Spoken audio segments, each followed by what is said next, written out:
We are Steven and Jill. Together, we've been buying and reselling land since the 90s. Our data-centric approach leaves our buyers asking, how can you sell it so cheap? Here on the Land Academy Show. We answer that and more. Steve and Jill here. Good day. Welcome to the Land Academy Show, entertaining land investment talk. I'm Steven Jack Butala. And I'm Jill DeWit, broadcasting from sunny Southern California. Today, Jill and I talk about how much data we actually consume in our land business. How about our lives? Yeah. Here's a hint. It's like every single decision that we make is data driven. It's true. Every single one. Yeah. Seasoned professionals in real estate that I talk to are actually pretty amazed. I know you do too. I'm like, I just want to share how much data nuts we are. Like, I look at data to help me make a decision buying a car. I look at data to help me decision, I know you do with schools and education for the kids. That's all I do. I know. It's like I can't think of things, anything that we do. Even honestly, I even think of data and resale value on jewelry. Not kidding. It's like everything's data driven. The next time you're in Best Buy or Costco or any of that, and someone's standing there with the phone, someone's standing looking at something, with the phone in front of themselves, look at what that person looks like.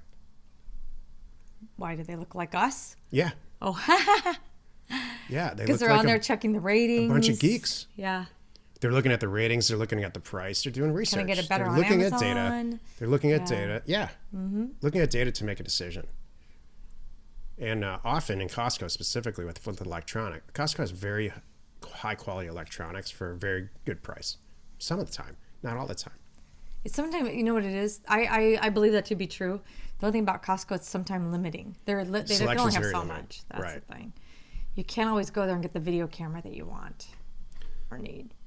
And so, but the vast majority of everybody else they're all kind of swantering through there, going up and down every aisle, checking to see what the product in front of them, how it makes them feel. Do you know what I think is really going on? I'm serious. It's data versus feelings. I think they're going up and down every aisle, missing the days when there was a sample at the end of every aisle. Oh, because of the COVID? Yeah. That didn't even cross my mind. I guess you can't hand people food like that. Not right now, you can't. It's just kind of silly because they do it at McDonald's. So I don't know what the difference is. It's very interesting. I guess it's open food. Sure, what's the difference Remember the old between... day you used to go pick up then throw a cracker in your mouth. That's my question of the day. What's the difference between making some samples in Costco at the end of the aisle and the person who's handing you stuff at McDonald's? Which is true, because it has been proven that you can't catch it from food. Anyway. Watch the comments blow up at the end of the YouTube. I'm confused too. Before we get into it, let's take a question posted by one of our members on the landinvestors.com online community. It's free. Austin wrote, "Hello. I recently fielded a call from an owner that yielded 3 small contiguous lots, possibly 1 acre per parcel. The lots weren't part of my original mailer, but it's property that the owner also owned. Unfortunately, this county stumped Parcel Fact and NeighborScoop, and I couldn't find much info about the area, not even a GIS. That says something too. Okay. I did find a little bit of info on the assessor's website. It's X County. No, you can say it. Oh, okay. I think you should. Okay. Socorro County, New Mexico. Additionally, I found another land seller that has a handful of parcels. I got that. I got a handful of parcels in the specific subdivision of, can I say RG? Yeah. Okay, Rio Grande Estates. Any thoughts on how to proceed? Austin. Got it. Okay, so the problem is, sent on a mailer. Can I answer this, please? Sure. Austin sent on a mailer. The guy calls back. Austin did everything right. One of the questions I have on my inbound call seller checklist is, by the way, do you have anything else? Because sometimes there's gold there. When he might say, yeah, I've got 2 more over here. I thought you only wanted to buy this one. I actually own all these other parcels. So yay, yippee-ki-yay, this could be awesome. So Austin uncovered a few, and it's in a county that he obviously didn't pick, and it's obviously one that's difficult to get information on. Even they don't have a GIS. So that makes a lot of sense. So he's like, okay, this other guy's doing it. Should I do it too? So my question is, hold on a moment, first of all. I would put them aside. I don't want you to go down a rabbit hole and start learning an area that you're not familiar with, because you could spend hours and days and have it not work out. So I don't necessarily, just because someone else has figured it out, they may have set out to do that and put the time in to do that, and that's great. So my personal advice to you, Austin, is this. Take the information, maybe spend an hour or two on it if you want. If the guy's dying to sell them to, or it's part of the package kind of thing, then I would, but don't spend, days on it kind of thing. Because I don't want to pull away from the deals that you don't like my thing. You don't like my answer? No, it's okay. Okay. There's a way to solve this. Okay. Because I don't want you to, it's something shiny, and I don't want you to get too distracted by it. That's the bottom line. It's not like you can't ever do this or do it. I might push it down on my list and get back to it after I go through all my other really good ones and then decide. You have different thoughts. The coverage, I'm going to take it up a few thousand, 20,000 feet here. That's because you go high and I go right. low. The coverage for Parcel Fact and Neighbor Scoop, which Jill and I own, by the way, and developed, is fueled by an API that's driven by CoreLogic. It's originally for oil and gas. And Jill went to Irvine one time and convinced these oil and gas people to allow us access to the API so we could create these tools. These tools are only as good as the data that we receive from the county. And it's not the data that we receive from the county, it's CoreLogic. And so there's just like anything in life, right? There's 3,144 counties in this country. There's about 10 of them, maybe 15, that are so far behind from a computer standpoint, who cares why, they just are, that they can't feed the data. Socorro County, New Mexico is one of them. If you want a list of these counties, go to the top of either one of those sites and find coverage, and there's a map. These are not wise states, in my opinion, to send counties to send mail. If your county that you're interested in, for whatever reason, is on there, you're going to have a tough time finding property in real time. It's not impossible. There's a bunch of counties in North Carolina. I'll just list them through and help everybody quickly. There's a bunch of counties in North Dakota and a few in South Dakota that are very difficult, if not impossible, to find property in.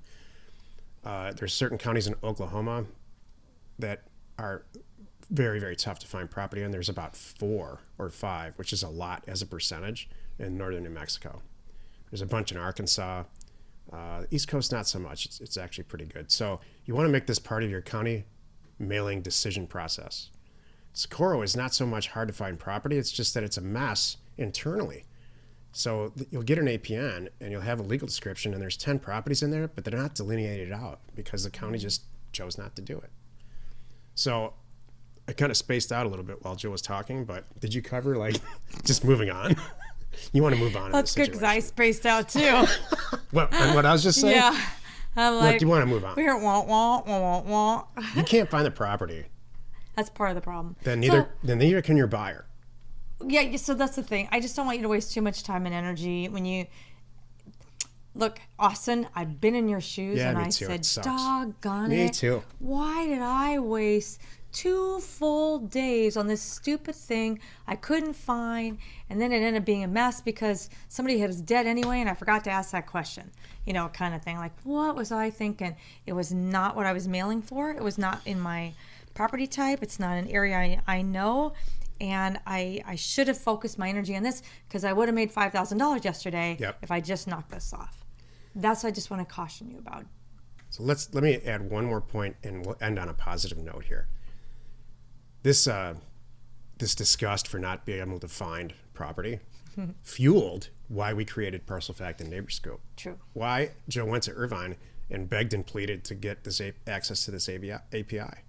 And why I spent hundreds of thousands of dollars, which we will probably never get back, the product, developing these products so that we could find property quickly and easily, and we eventually released it to the public. Right. So I want you to imagine what Austin's going through on this one deal, which he's going to pass on because he can't find it.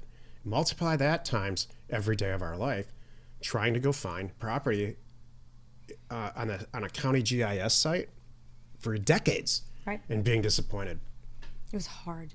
You know, I love this topic because when I talk to new people come in, they're like, oh, did I miss the boat? I'm like, oh my God, no. Coming in now that we've developed all this stuff is such a good time. It's like you didn't have to learn how to, push start a car or, something like Crank that. Yeah, you just get in the car now and push a button. You're welcome. Well said, though. Thanks. That's a great analogy. Yeah. Today's topic: how much data we actually consume in our land business. This is why you're listening. What's the first thing you do when you're starting your land business and you're getting ready to send out a mailer? You try to pick a county. How do you do that? With data. You got horsing around the internet. You take a look at some statistics. If you go through our education, I show you exactly what the red, green, yellow test is, whether you're going to buy houses or land. And you line all this data up in these counties or the zip codes, and you match them up against each other. You match the data, you pit the data against itself, and the data tells you where to send the mail. That's great. Now I've got 2 zip codes or counties that I want to send mail in. How do I do it? Well, I go to CoreLogic, RealQuest, or I go to DataTree or Title Pro. We're licensed providers for all 3. You choose. You pull down the ownership records, data. There's a huge data set in there, hundreds of millions of properties. You pull the records down, data.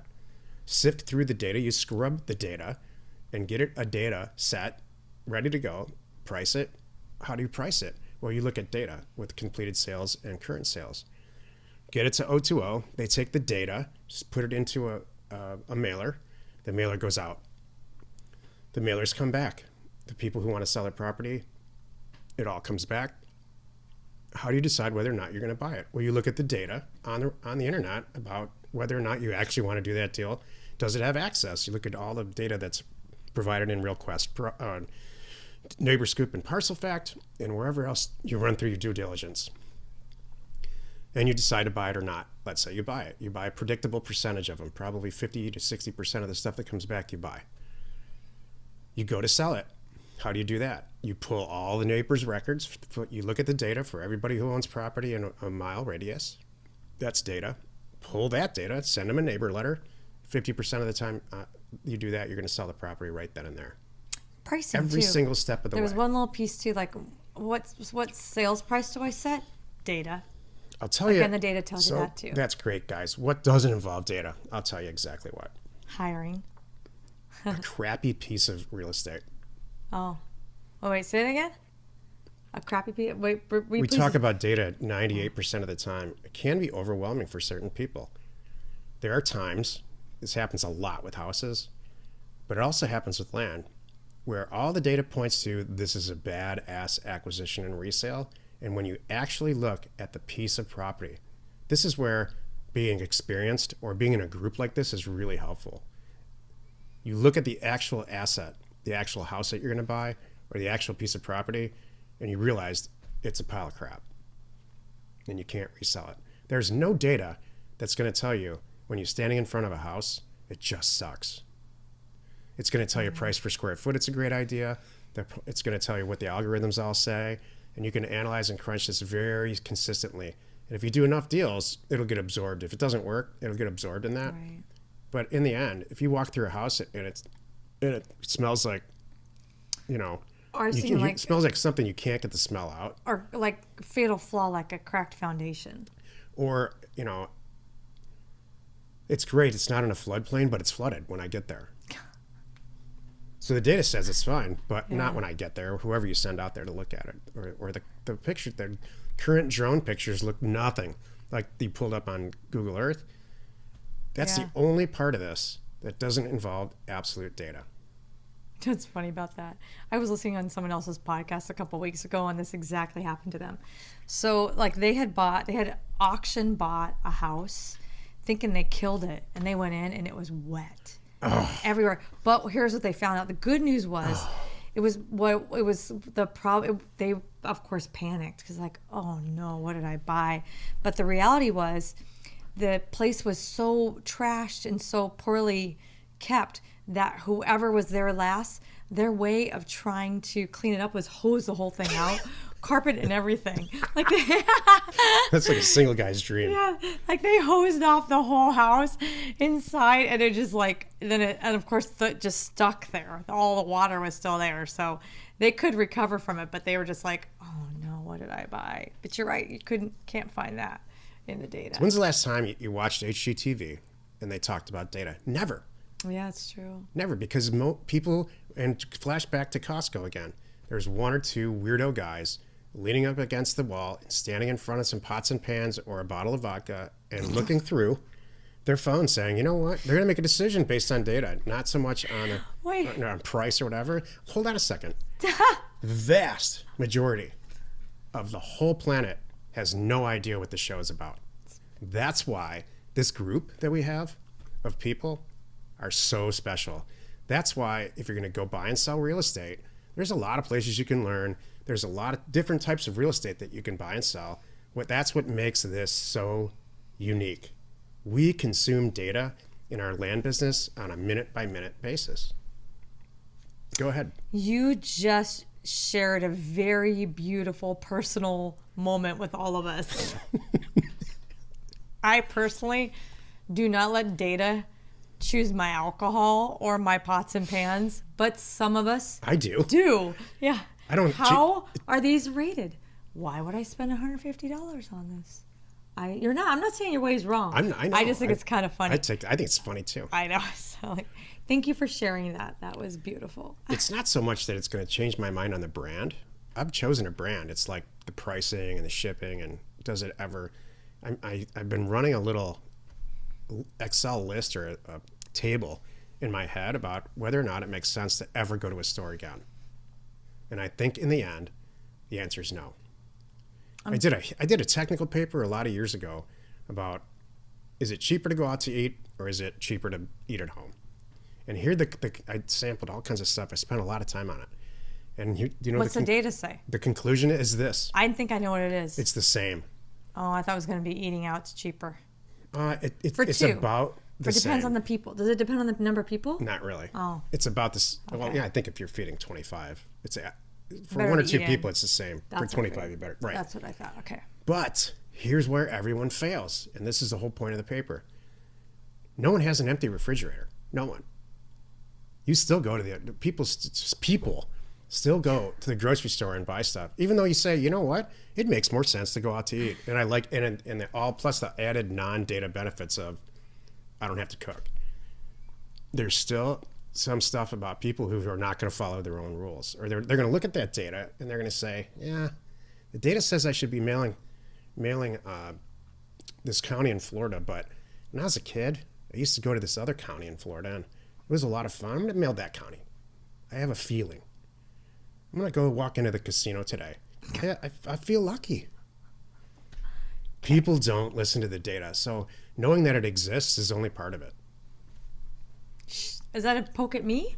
No. Am I doing it wrong? No. There was a time and the net effect of this was when I was done with that technical paper, I took everything out of my refrigerator and unplugged it for a couple of years. Look, this comes back to one thing and one thing only. This is actually a little bit off topic, but I'm going to wrap it up on this. And you've heard me say this before. It's no secret. You're either going to win emotionally or financially. Which would you like on this time? Pick me. That's it.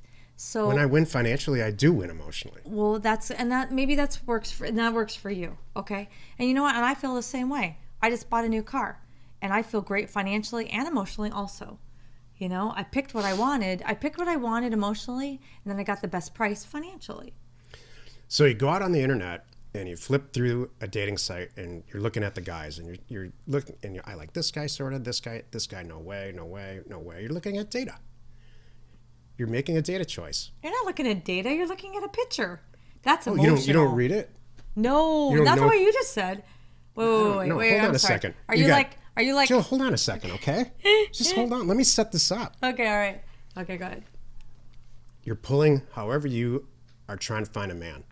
You're pulling a data set somewhere on the online. Part of it is a picture. Part of it's like, I don't know, maybe whatever's important to you, whether or not they've been married before, whether or not they have children, how old their children are. It's a huge data set of variables. And something, hopefully it's not just a picture that they used 13 months ago or 13 years ago. And you're going to say, I want to go out to dinner with this guy. Men are idiots. They're going to say yes. They're not even going to look you up really and consider it, most of them. You're going to get there, and you're either going to feel great about this immediately or you're not.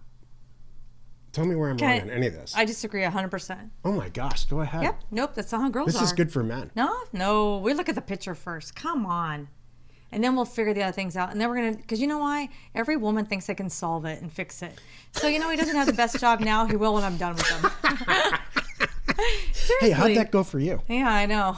So how'd that go? Seriously, that's hilarious. That's why I tell girls, the guy you marry or whatever it is, the guy you choose to be with, who he is today is who's going to be forever. You better love it. You're not going to change him. But my point is, we don't sit. I wish my friends looked at that, but they don't. That is sad. Oh, come on. We have a good friend right now who has off and on dated a neighbor of ours. And on paper is everything wrong. But guess what? Oh, he's hot. And they have fun together in other ways. I'm true. That's right. You know exactly who I'm talking about. She's blinded by body. And I'm sure men do it too. Right? I'm sure men do it too. The difference is men go, I can deal with it. Women go, I can fix it. That's what we're talking about two separate things. Anyway. So. Okay. There's still a data piece involved. Okay. Happy you could join us today. 5 days a week, you can find us here on the Land Academy Show. Tomorrow, the episode on the Land Academy Show is called Planning Your Land Business for Post-Election. You are not alone in your real estate ambition. Men and women are so different. Very. Actually, I kind of find it sweet. I find it sweet when you guys think you know what's going on, but you don't really know what's going on. And I'm sure we do the same thing. Although men are much more simple. Oh, I think you agree with that too, don't you? Okay, thank you. Who can debate that? Exactly. Thank you for tuning in. We hope you found our content valuable, and we appreciate your support. If you haven't already, please get on over to our YouTube channel and hit the subscribe button. And your comments and suggestions help us to create the type of content that you're here for. Hitting the like button on your favorite episodes helps to support our channel's algorithm and gauge your interest for future shows. We're Steven Jill. Information and inspiration to buy undervalued property.